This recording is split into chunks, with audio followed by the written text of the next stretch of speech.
Assalamualaikum. Halo teman-teman.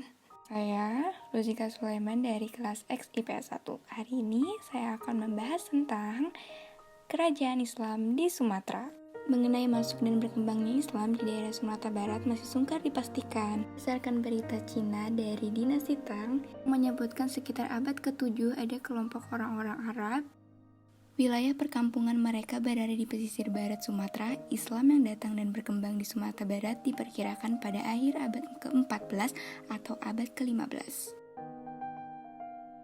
Sudah memperoleh pengaruhnya di kerajaan besar di Minangkabau, bahwa Islam sudah masuk ke daerah Minangkabau pada sekitar akhir abad ke-15. Mungkin dapat dihubungkan dengan cerita yang terdapat dalam naskah kuno dari Kerinci tentang Siak Lengi Mali Sabilatullah asal Minangkabau yang menerangkan Islam di daerah Kerinci.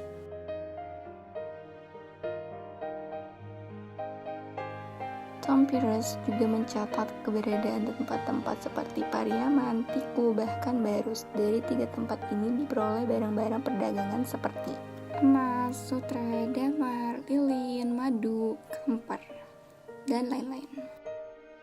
Tiap tahun ketiga, tempat tersebut juga didatangi 2 atau 3 kapal dari Gujarat yang membawa barang dagangannya, antara lain pakaian. Melalui pelabuhan-pelabuhannya sejak abad ke-15 dan ke-16, hubungan antara daerah Sumatera Barat dengan berbagai negeri terjalin dalam hubungan perdagangan antara lain dengan Aceh. Pada masa Iskandar Muda, Pariaman merupakan salah satu daerah yang berada di bawah pengaruh kerajaan Aceh penggantinya.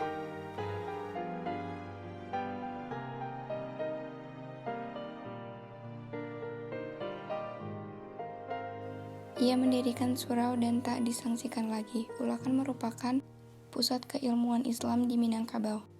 Tarekat Syatariyah yang diajarkannya tersebar di daerah Minangkabau dan ajaran tasyawufnya cenderung kepada syariah dan dapat dikatakan sebagai ajaran no-sufisme. Syarikh Burhanuddin dalam masyarakat setempat dikenal sebagai Tuanku Ulakan.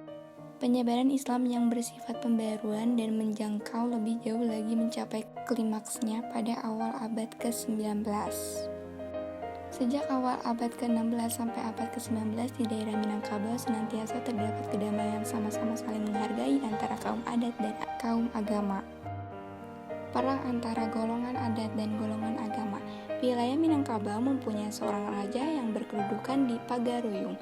Raja tetap dihormati sebagai lambang negara tetapi tidak mempunyai kekuasaan karena hakikatnya kekuasaan ada di tangan para panghulu yang tergabung dalam Dewan Panghulu atau Dewan Negeri. Dalam kehidupan sehari-hari masyarakat Minangkabau, lamban laun terjadi kebiasaan buruk seperti main judi, menyambung ayam, menghisap madat, dan minum minuman keras.